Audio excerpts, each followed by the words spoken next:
अध्याय है और कई बार इस विषय को आप लोगों ने पढ़ा है और कई बार इस विषय को हमने रात में सुना है, लेकिन हम हमेशा इस बात के ऊपर विश्वास करते हैं कि परमेश्वर अपने वचन के द्वारा कई बार बहुत सारे नए प्रकाशनों को दे करके हमें आशीषित करता है।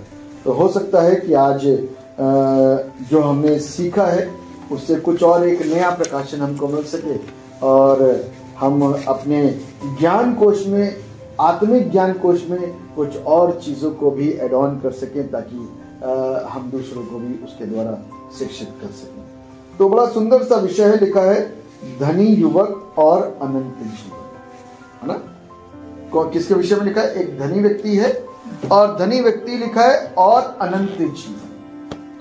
पहली इसकी 17वीं आयत में लिखा है, जब वो वहां से निकलकर मार्ग में जा रहा था तो एक मनुष्य उसके पास दौड़ता हुआ आया और उसके आगे घुटने टेक कर उससे पूछा, हे उत्तम गुरु, अनंत जीवन का अधिकारी होने के लिए मैं क्या करूं? है ना। एक व्यक्ति जो धनी है उसको पता चला कि यीशु मसीह यहां से जा रहा है और लिखा है, तो एक मनुष्य उसके पास दौड़ता हुआ आया और उसके आगे घुटने टेक कर उससे पूछा। सबसे पहली चीज जो हम इसमें सीख पा रहे हैं वो ये है कि एक व्यक्ति की चाहत अनंत जीवन, है ना।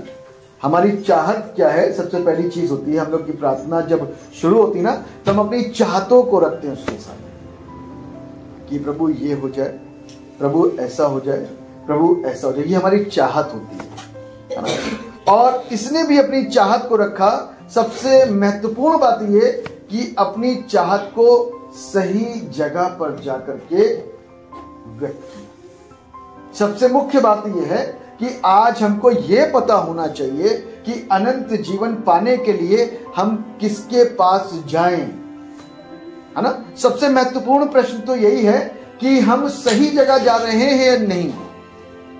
हम जिससे अनंत जीवन मांग रहे हैं, क्या वो हमको अनंत जीवन दे सकता है? क्या वो मुझको अनंत जीवन का मार्ग बता सकता है? सबसे पहली सोच तो यही होनी चाहिए। तो इससे ये पता चलता है कि ये व्यक्ति के पास में सही डायरेक्शन था कि जिससे वो अनंत जीवन का प्रश्न कर रहा है वो व्यक्ति सही है और एप्रोप्रिएट है।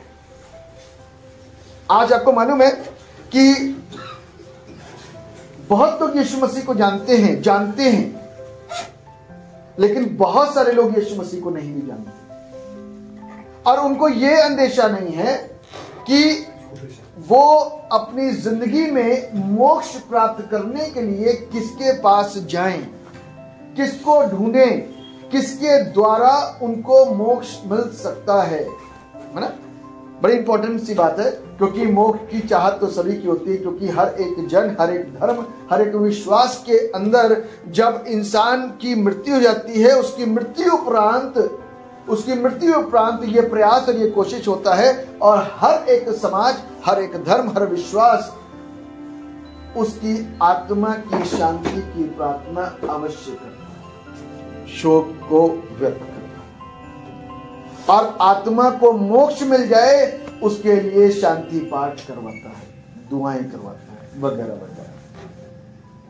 आज ये व्यक्ति दौड़ता हुआ यीशु के पास में आया और अपने घुटने टेक दिए कि अनंत जीवन का अधिकारी होने के लिए मैं क्या करूं। अनंत जीवन सिर्फ चाहिए नहीं है, ये अनंत जीवन का अधिकारी बनना चाहता है। हो सकता है कि दूसरों को भी दिलवा दे जिस तरीके की इसकी मांग थी, है ना। तो सबसे पहली चीज कि वो सही जगह पर था। कई बार हम सही जगह होने के बावजूद भी सही व्यक्ति के द्वारा सही चीज की मांग नहीं कर पाते या उसकी बताए हुए मार्ग पर चल नहीं पाते। कई बार ऐसा भी हो जाता है। तो हम देखते हैं कि आज भी दुनिया गुमराह है और उनको नहीं मालूम, इसलिए तरह तरह के नहान, तरह तरह के प्रयास, तरह तरह की कोशिशें, वो इसलिए कि उनके पाप क्षमा हो जाएं और उनकी आत्मा को मोक्ष की प्राप्ति हो सके मरने के पश्चात। लेकिन ये व्यक्ति बहुत समझदार था, इसीलिए सबसे पहले दौड़ता हुआ आया और घुटने टेक दिए। और घुटने टेकने के बाद में उसने एक बात बोली, उत्तम गुरु। क्या बोला? उत्तम गुरु। उसको मालूम है कि ये सिर्फ साधारण गुरु के समान नहीं है, ये कौन है? उत्तम है। और उसने इस बात से उसको संबोधित किया, हे उत्तम गुरु, अनंत जीवन का अधिकारी होने के लिए मैं क्या करूं? अनंत जीवन मेरे लिए बहुत महत्वपूर्ण है। अनंत जीवन पाने के लिए जो प्रक्रियाएं हैं, जो कोशिशें हैं, जो प्रयास हैं, वो जानना भी मेरे और आपके लिए जरूरी है। इसीलिए प्रभु ने सरसरी बातों में उसको बताया, क्या तू इन बातों को मानता है ना? यीशु मसीह ने तुरंत उससे बोला, क्या तू मूसा की पुस्तकों में लिखी हुई इन बातों का पालन करता है? कौन कौन सी बातें हैं? यहां पर लिखा हुआ है। यीशु ने उससे कहा, तू मुझे उत्तम क्यों कहता है? कोई उत्तम नहीं, केवल एक, अर्थात परमेश्वर। तब इसके 19वें पद में लिखा है, तू आज्ञाओं को तो जानता है, हत्या ना करना, व्यभिचार ना करना, चोरी ना करना, झूठी गवाही ना देना, छल न करना, अपने पिता और अपनी माता का आदर करना। अमूमन ये पाप के अंदर सारी बातें आती हैं और सबको मालूम है कि ये घोर पाप है ना? माँ बाप की इज्जत ना करना भी एक बड़ा पाप है, जो कई बार बड़े आसानी के साथ में नजरअंदाज हो जाता है। खैर कोई नहीं, ये तो घर की बात है ना? ये तो घर की बात है। लेकिन दूसरे मायनों में यदि हम देखें, चोरी एक पाप है जिसकी सजा मिलती है। खून करना एक पाप है जिसकी सजा मिलती है। व्यभिचार करना एक पाप है जिसकी सजा भी मिलती है और बड़ी बेइज्जती भी होती है। लालच करना भी एक पाप है, जब प्रकट होता है तो लोगों के सामने हमारा असली चेहरा आता है कि हम लालची स्वभाव के व्यक्ति हैं। झूठ बोलना भी एक पाप है, जिससे पता चलता है कि ये व्यक्ति कितना झूठ बोलता था। हम इसके ऊपर विश्वास करते थे, लेकिन ये झूठ पे झूठ और झूठ पे झूठ बोलता चला जाता था।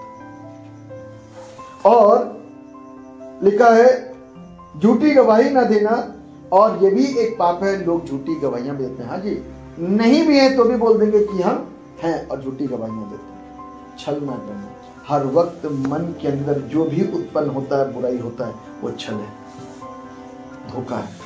और लिखा हुआ है 20वें पद में, उसने उससे कहा।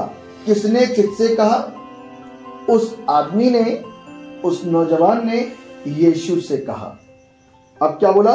हे गुरु। क्या बोलता है? हे गुरु। अब उत्तम नहीं लगाया, आज्ञा पालन कर लिया कि तू मुझे उत्तम क्यों कहता है। तो उसके समझ में आ गया कि बार के सिखाने में। तो नेक्स्ट टाइम में क्या कहता है? हे गुरु। हे गुरु, इन सब को मैं लड़कपन से मानता आया हूं। ये तो छोटी सी बातें, चेहरे के ऊपर एक तेज, रौनक, कॉन्फिडेंस। अरे आपने कैसी बात कर दी? छोटी सी बातें हैं ये, इसके ऊपर तो मेरा पैर रखा हुआ है, मेरा कब्जा है। ना मैं चोरी करता, ना बेईमानी करता, ना झूठ बोलता हूँ, ना व्यभिचार करता हूँ, और अपने माँ बाप से बहुत प्यार करता हूँ। ये बातें मेरे माँ बाप ने मुझको बचपन से सिखाई है। व्यवस्था की बातें तो मेरे चित्त में लगी हुई हैं, और इसको मैं कभी भी नजरअंदाज नहीं कर सकता। ये इस बात के ऊपर तो फुल कमांड है मेरा। कुछ और बताइए प्रभु जी, है ना? कुछ और चीज बताइए। ये सारी चीजों के ऊपर तो मेरा फुल कमांड है, और मैं इस तरीके के पाप अपने जीवन में नहीं किया करता। और हो सकता है कि अगल बगल के 2-4 लोग, 5, 10, 15 लोग खड़े भी हों, क्योंकि यीशु मसीह खाली नहीं रहते थे कभी भी। यीशु मसीह के साथ में और लोग भी रहते थे, और लोगों को भी संदेश मिल रहा था कि प्रभु इस व्यक्ति से जो सवाल कर रहा था और वो जो जवाब दे रहा था, इससे ये बात की प्रकटीकरण हो रहा था कि खड़े हुए अगल बगल के लोग भी सीख लें कि भैया यदि तुम्हें भी स्वर्ग जाना है और अनंत जीवन प्राप्त करना है, तो इस बात को ध्यान रख लो कि तुम्हें भी अपने अंदर से इन खामियों को दूर करने की जरूरत और आवश्यकता है। ये संदेश मिल रहा था। और एक और संदेश मिल रहा था कि जो व्यक्ति इस बात के ऊपर बड़े कमांड के साथ में कर रहा था, तो लोग उसके इस कॉन्फिडेंस को देख करके इस बात को भी बोल रहे होंगे कि ये कितना भाग्यशाली है या इतना अच्छा व्यक्ति है या इतना आत्मिक व्यक्ति है कि ये बातें बचपन से जानता है और इसके ऊपर ये कमांड है, इनमें से कोई पाप के बीच में ये घिरा हुआ नहीं है, हम तो इस पाप में घिरे हुए। सोच सकते होंगे लोग, और उन लोगों को यह भी पता चल गया होगा कि शायद अनंत जीवन इसके लिए कंफर्म हो गया और ये अनंत जीवन पाने का अधिकारी बन सकता है। लेकिन वहीं पर एक और बातचीत हम और आप समझ पाते हैं कि ये जो पश्चाताप के दिन मेरे और आपके लिए दिए गए हैं 40 दिन, ये के स्पेसिफिक डेज हैं जो मेरे और आपके लिए ऐसे तैयार हो गए कि मैं और आप 40 दिन के अंदर उपवासी रहने की कोशिश करते हैं। कुछ लोग अब ज्यादा अच्छे समझदार हो गए हैं, उनको परमेश्वर ने अपनी आत्मा के द्वारा सिखाया कि सिर्फ 40 दिन ही नहीं है, इसके अलावा कभी भी आप चाहे उपवास रख सकते हैं। सिर्फ शुक्रवार का दिन ही उपवास के लिए नहीं बना है, हर एक दिन आप उपवास रख सकते हैं। इन बातों का ज्ञान आज की तारीख में हमारे और हम सबके मन में उजागर हो चुका है।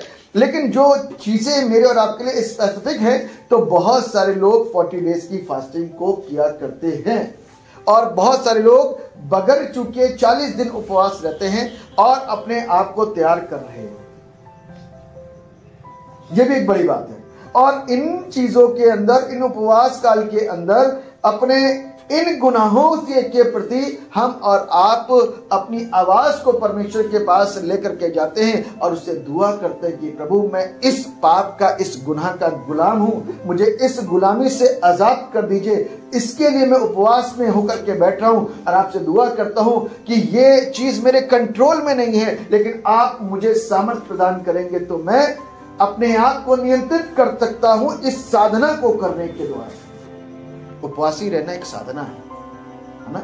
लोग करते हैं ना, इस तरीके की साधना करते हैं और जगह जगह जाकर के अपने आप को वनों में ले जाते हैं, कहीं भी ले जाते हैं, साधना में बैठ जाते हैं जहां कोई भी उस व्यक्ति को डिस्टर्ब ना करे। तो ये साधना है। तो जब हम परमेश्वर के पास आते हैं इस बात को जानते हुए कि हम गुनहगार हैं और पापी हैं, अपने गुनाहों के प्रति जब मैं परमेश्वर के सामने आता हूं, अपने गुनाहों को उसके सामने बोलता हूं कि प्रभु मैंने ये गुनाह करा दाऊद के समान, है ना, मैंने प्रभु ये गुनाह करा है, मुझे माफ कीजिएगा, मुझे क्षमा कीजिएगा और आगे से मैं ये मेरे से पाप ना हो उसके लिए सामर्थ्य प्रदान कीजिएगा, शक्ति दीजिएगा। क्योंकि हम मनुष्य हैं, कमजोर हैं, बेशक हम उपवास रख रहे हैं। सबसे मुख्य बात की हम रियलाइज कर रहे हैं कि हम पापी हैं। पहली बात, हम इस बात को बता रहे हैं प्रभु कि हमारे अंदर कौन सा पाप है। हम किसी को शेयर नहीं कर सकते, लेकिन प्रभु आप हमारे परमेश्वर हैं, आप जानते हैं, मन के हालातों को आप जानते हैं, आप ही हमको उद्धार दे सकते हैं। मैं आप ही से सिर्फ डिस्कस कर रहा हूं, पाप नहीं करूंगा इसका प्रॉमिस करता हूं, अपनी बात को आपके साथ शेयर कर रहा हूं और गुप्त में जाकर के उपवासी होकर के परमेश्वर से अपने उन गुनाहों को डिस्कस करके उसको सदा के लिए छोड़ने की कोशिश और प्रयास करते हैं। ऐसे सारे कामों को ये बच्चा, ये नौजवान, वो व्यक्ति कर चुका था और बड़े कॉन्फिडेंस के साथ में खड़ा था। अब ये सोच रहा होगा कि प्रभु अब हमको किस बात के लिए बताएंगे कि ये गुनाह भी तेरे अंदर है। ये छोटी मोटी जो बाइबल के अंदर बातें लिखी ना, गुनाह, वो सारी चीजें कवर हो चुकी हैं। अब मैं सोचता हूँ कि कोई गुनाह नहीं होगा, ऐसा सोच रहा होगा वो, लेकिन यीशु मसीह ने उससे प्रेम करते हुए, बाइबल में क्या लिखा, पढ़िए जरा, क्या लैंग्वेज लिखी है। यीशु ने उस पर दृष्टि करके उससे प्रेम किया। यीशु मसीह ने उसके ऊपर दृष्टि करके उससे प्रेम किया। ये अच्छी बात है कि आधा पाठ आप कर चुके हो। और अमूमन क्या होता है, ये हमारी दृष्टि में सब कुछ पता है कि बाइबल के अंदर गुनाह क्या लिखे गए हैं और हम उससे अपने आप को चेक कर लेते हैं स्वयं में कि शायद हम सही हैं। ये हमारी दृष्टि की बात है कि हम अपनी दृष्टि में सोच लेते हैं कि हम ठीक हैं। लेकिन परमेश्वर की दृष्टि और परमेश्वर का नजरिया अंदर का झांकना है। वो अंदर से हमारी हर एक चीज को जानता और पहचानता है। इसीलिए बाइबल कहती है कि यीशु मसीह ने उसके ऊपर अपनी दृष्टि को करते हुए और उससे प्रेम करते हुए इस बात को बोला कि तुझमें सिर्फ एक बात की घटी है। अब क्या करने के लिए बोला गया, पढ़िए जरा। और उसने उससे कहा, हाँ, तुझ में एक बात की घटी है। हाँ, जा जो कुछ तेरा है उसे बेचकर कंगालों को दे। जा, जो कुछ तेरा है उसे बेचकर कंगालों को दे। अब आप और हम इस बात को सोच सकते हैं कि उस व्यक्ति ने अपने धन से बहुत प्यार किया था, उस व्यक्ति ने अपनी दौलत को बड़ी मेहनत के साथ में कमाया होगा, जो कुछ भी हो उसको अपने धन से बहुत प्यार था, लेकिन यीशु मसीह ने आखिरी जो वार किया उसके ऊपर वो उसके लिए था। उससे पहले का वार क्या प्रभु जानता नहीं हमको? प्रभु अंतर्यामी है, वो मुझे भी जानता है और सब लोगों को जानता है। इसलिए प्रभु को यह भी मालूम था कि वह विचार नहीं करता है, यह भी मालूम था कि ये चोरी नहीं करता है, यह भी मालूम था कि गलत काम नहीं करता है। ये दूसरों के लिए शिक्षा थी, अब इसके लिए शिक्षा आई है और इस बात को बोलता है कि जो कुछ भी तेरे पास है उसे बेचकर क्या कर, कंगालों को दे दे। फिर आगे क्या लिखा हुआ है? और तुझे स्वर्ग में धन मिलेगा। धन ही तो चाहिए ना, तेरा प्यार धन से ही तो है। मिल जाएगा स्वर्ग में। कहां मिलेगा? तू मुझसे कहां की बात मांगने आया?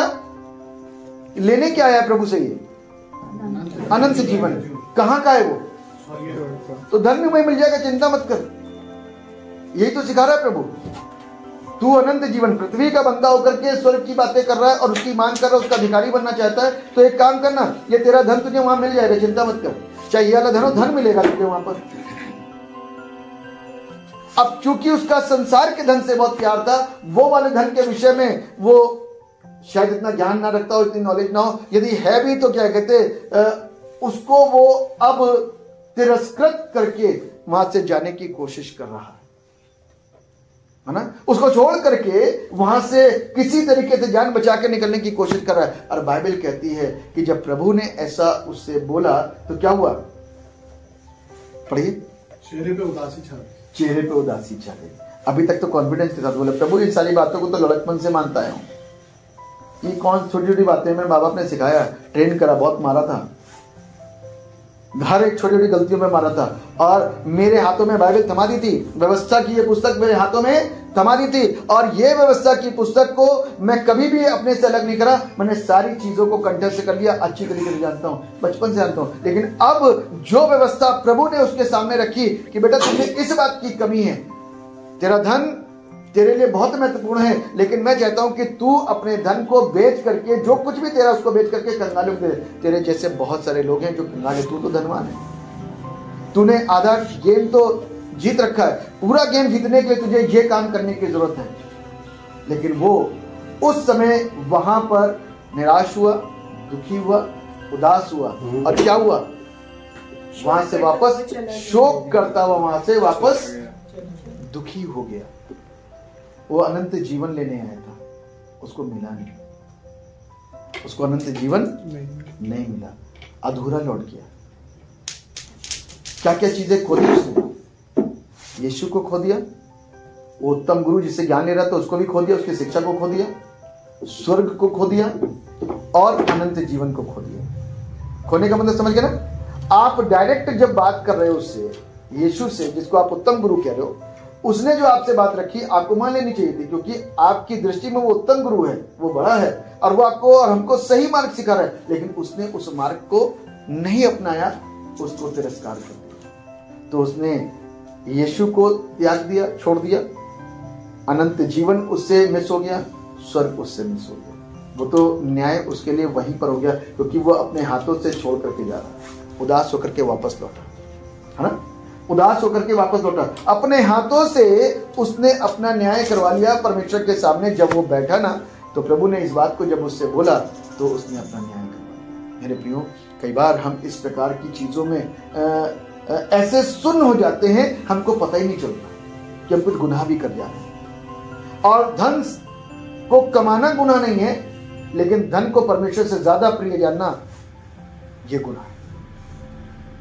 हम जब प्रभु के लोग हैं तो प्रभु मुझसे और आपसे कंगालों की बात कर रहा है, उन लोगों की जिनको 2 वक्त की रोटी भी नसीब नहीं हो रही है। प्रभु चाहता उसके धन के द्वारा उन लोगों को 1 वक्त की रोटी ढंग से तो मिल जाए, क्योंकि जो प्रभु चिड़ियों को खाना खिलाता है तो ऐसे कंगालों का प्रबंध किससे करवाएगा? उन्हीं धनवानों से और उन्हीं लोगों से जो लोगों के पास में बहुत कुछ है। प्रभु उनके द्वारा करवाना चाहता है। प्रभु की सेवकाई और मिनिस्ट्री उसकी यही है, और वो परमेश्वर की मिनिस्ट्री को समझने में असफल रहा और शून्य पड़ा हुआ है अपने इस गुनाह के अंदर, और उसको कुछ समझ नहीं आता कि क्या हो रहा है। मेरे साथ निकालिए इफिसियों उसका 4 अध्याय, इफिसियों की पुस्तक उसका 4 अध्याय। ये देखिए, मसीह में नया जीवन, और उसके 17वें पद को पढ़िएगा। इसलिए मैं यह कहता हूँ जी हाँ, और प्रभु में जताए देता हूँ हाँ। कि जैसे अन्य जाति लोग अपने मन की अनर्थ की रीति पर चलते हैं, जैसे अन्य जाति लोग, अन्य जाति ना, जैसे अन्य जाति लोग अनर्थ की रीति पर चलते हैं। कैसी रीति? अनर्थ, जिसमें लाभ नहीं है, अनर्थ की रीति पर चल रहे हैं। आगे क्या लिखा हुआ है?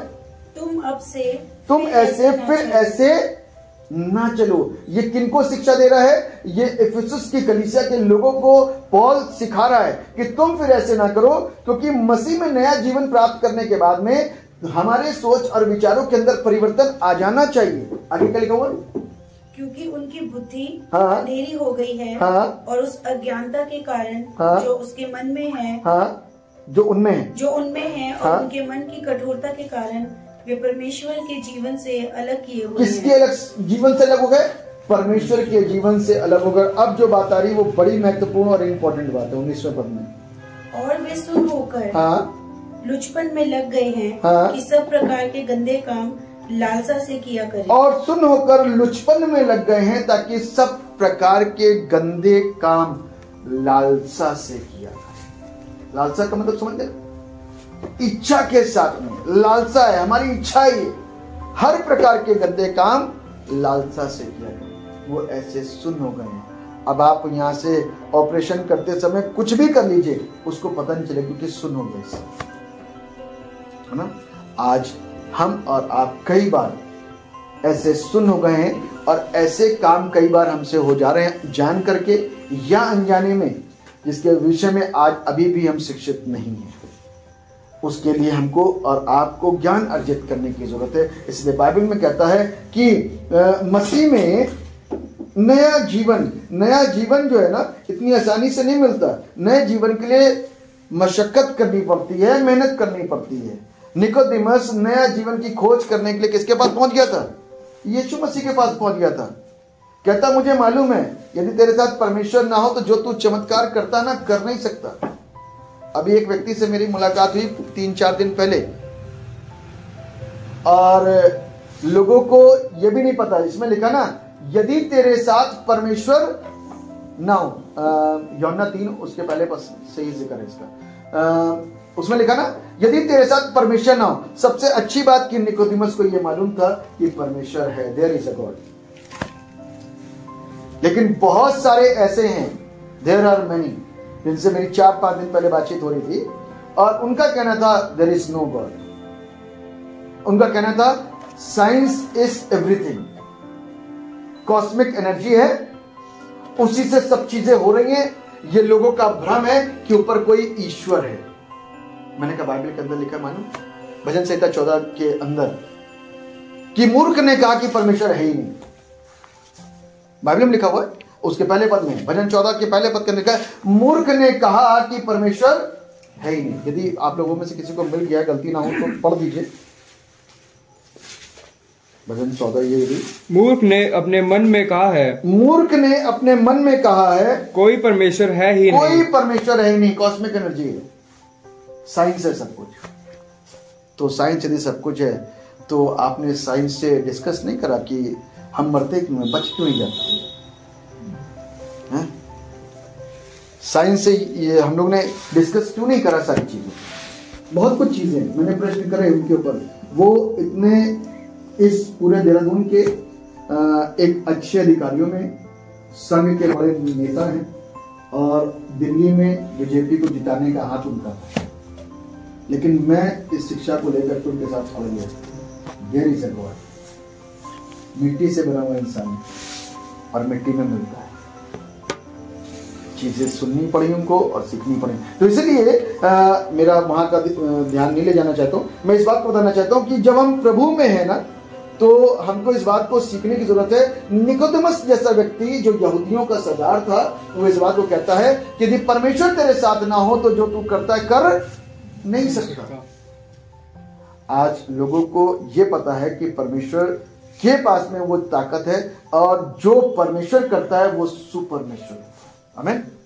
जो परमेश्वर करता है वो सुपरनेचुरल होता है। जो साइंस करती है वो एक ज्ञान है, और वो भी परमेश्वर के द्वारा दिया गया है।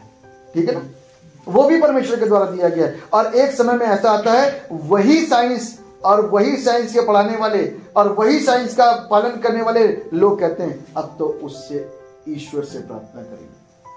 एंड में तो उनका जवाब यही होता है। और कई बार उसी ईश्वर ने चमत्कार करे, उसको बोलते हैं सुपरनेचुरल। साइंस कभी मुर्दे में जान नहीं डाल सकता, साइंस कभी लंगड़े को नहीं चला सकता, साइंस कभी जन्म के अंधे की आंखें नहीं खोल सकता। ये सुपरनेचुरल है, और ये गॉड है, ये परमेश्वर है जो सब कुछ कर सकता है। उसके साथ में रिश्ता जोड़ने के लिए ये दिन मुझको और आपको मिले हैं। अनंत जीवन को पाने के लिए ये दिन मुझको और आपको मिले हैं, ताकि मैं और आप एक अच्छी तैयारी अपने परमेश्वर के साथ गुप्त में बैठ करके करें, ताकि जो चीज़ों में हमारे अंदर कुछ कमी घटी पाई जाती है, ऐसा यदि हमको लगता है, या परमेश्वर से मांगे कि प्रभु मुझे पता कि मुझे क्या करना है, मुझे नम्र और दीन बना, ताकि मैं दीनता के साथ तेरे पीछे ईमानदारी के साथ चल सकूं। तो वो उस व्यक्ति ने तो अपने अनंत जीवन का न्याय वहीं पे करवा दिया कि उसे जरूरत नहीं है ना, लेने तो आया था अनंत जीवन, लेकिन अब जरूरत नहीं है। जब उद्धार करता यीशु के सामने, उत्तम गुरु के सामने उसने मार्ग बताया कि ऐसा कर ले, उसने मार्ग को ठुकराया, तो इससे यह पता चलता है कि अब उसे अनंत जीवन की जरूरत है। उसने अपना न्याय कर लिया। आज मेरे और आपके पास में मार्ग भी है, शिक्षा भी है, ज्ञान भी है, सिखाने वाले लोग भी हैं, और हम ध्यान से सुने और उसका पालन करें और अपनी जिंदगी को परमेश्वर के वचन के अनुसार चुनें, क्योंकि अनंत जीवन सबकी जरूरत है। जितने यहाँ पर बैठे हैं वो सबकी जरूरत है। इसलिए दिन अच्छे और सुंदर जीवन को परमेश्वर के वचन के अनुसार जिएंगे तो अनंत जीवन मेरा हो सकता है। हमको भी परमेश्वर के पास जाकर के बात करने की जरूरत है। कैसे करेंगे? तो हमारी कठिनाइयों को, जिन चीज़ों में हम लिप्त हैं या गुलाम बने हुए हैं, उस गुलामी से वो हमको आजाद कराए। तो परमेश्वर इस वचन के द्वारा हम सबको आशीष और बरकत दें और अपनी महिमा के साथ दुआ करें।